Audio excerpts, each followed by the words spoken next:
Sir madam ମାନେ ମୋର ଛୋଟ ବଡ଼ ଭାଇ ଭଉଣୀ ମୁଁ ଯେତେବେଳେ ଅଷ୍ଟମ ସରିଲା ପରେ ନବମରେ ଯେତେବେଳେ ସ୍କୁଲରେ ପାଦ ପକାଇଲି ମୁଁ ପ୍ରତ୍ୟେକ ସାର୍ମାନଙ୍କୁ ଏହା ଶିଖିଲି ଯେ ଆମର ପ୍ରତ୍ୟେକ ମୋ ସାର୍ମାନେ 3ଟି ସରେ ବନ୍ଧା ଶୃଙ୍ଖଳା ସମ୍ମାନ ଓ ସ୍ୱାଧୀନ ଏବଂ ମୁଁ ସେଇ ସମ୍ମାନ ଫଳ ସାର୍ମାନଙ୍କୁ ମୋର ଗୋଟିଏ ଗୋଟିଏ ଆଦର ପ୍ରଦାନ ଜଣାଇ ମୋ ବକ୍ତବ୍ୟ ଆରମ୍ଭ କରୁଛି। ଆପଣମାନେ ଦେଖୁଥିବେ ଆମର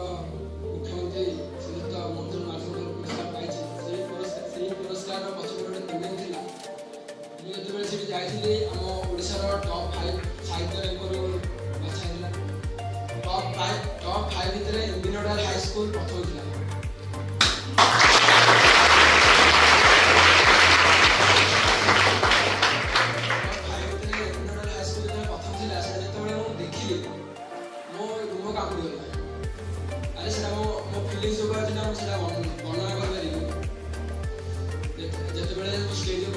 गली से एम्बी नोडल हाईस्कूल का आना होता शुरू निया एम्बी नोडल हाईस्कूल मो बापा माँ माना एवं जेतबेले अष्टम गाँ स्कूल पढ़ुली से भल नथिली सेते पाठ पढ़ा प्रति ध्यान नथिला जेते हमर अष्टम पास करते पिला जानथे केमथि सेते भल थिली एडी जेतबेले नवम रे पाद पकेली बहुत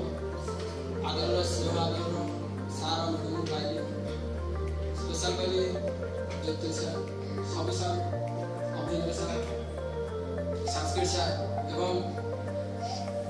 एवं आम एचएम सर को डिसिप्लिन कौन शिखी प्राय सर डिसिप्लिन आउे दिने कौन कॉलेज पाठ पढ़ी जो कॉलेज जाऊँगी गोटे 531 मार्क रखी आपण आड़े भावुए मुझे 550 मार्क रखी 550 रखिले आप कॉलेज पचारे आमदी मार्क पचारे आप मार्क के 531 है आम से कह लाज ना आप चेष्टा करते जमी 550 ऊपर रखे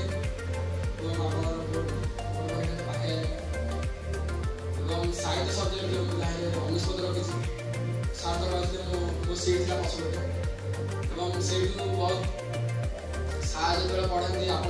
साहित्य पढ़ते आप जानते सार पढ़ाते सार बहुत मजा कर पढ़ाती बहुत आम क्लास प्राय पाठ पढ़ा कम मजा थी एमती पाठ पढ़ाती सार व्याकरण एत मजा होगार कम से व्याकरण से साहित्य से दुनिया में मत मो पक्ष में मिस बहुत सारे जो कॉलेज जो आम साहित्य एग्जाम हुए आम साहित्य एग्जाम साहित्य 25 मार्क हुए 25 मार्क आम साहित्य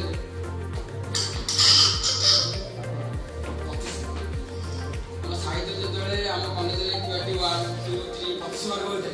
से 25 मार्क साहित्य हाइस्ट मार्क हूँ 11 12 25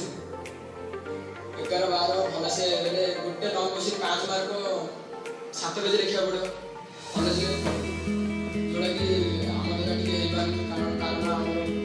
मुझे दशम पढ़ी से विद्युत सर नहीं जियोग्राफी नहीं इतिहास नहीं सब नहीं से प्राय टाइम मुझे कॉलेज दशम पढ़ी मुझे खाता के पकड़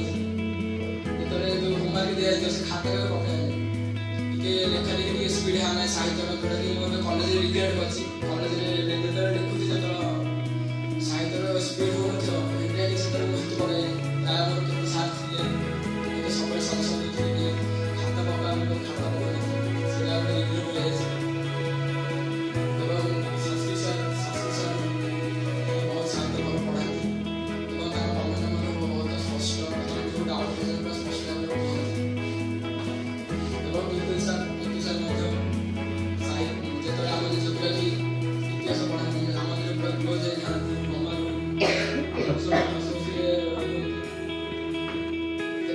जियोग्राफी इतिहास सार कह सार अलराउंडर अलराउंडर सब सब्जेक्ट पढ़े मे सर अच्छे सर नवम साहित्य मैडम जन थे चेंज है रवि सर पाई सार बहुत नवम बहुत हेल्प करते साहित्य दशम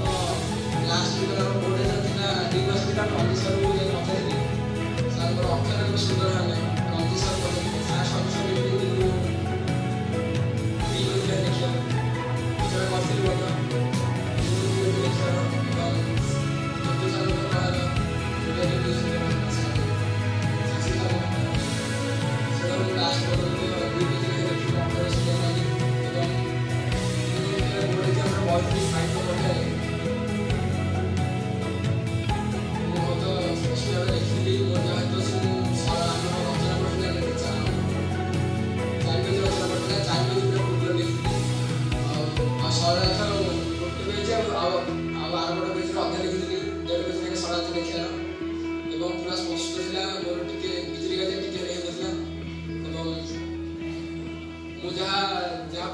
एमसीक्यू गोटे भूल था साहित्य एमसीक्यू आम 48 नंबर गोटे क्वेश्चन था भूल से मो नाम नहीं रहा मुझे जो स्टेज पाक जाती एमबी नोडाल हाई स्कूल जो टॉप 5 देखी मुझे बहुत गर्वित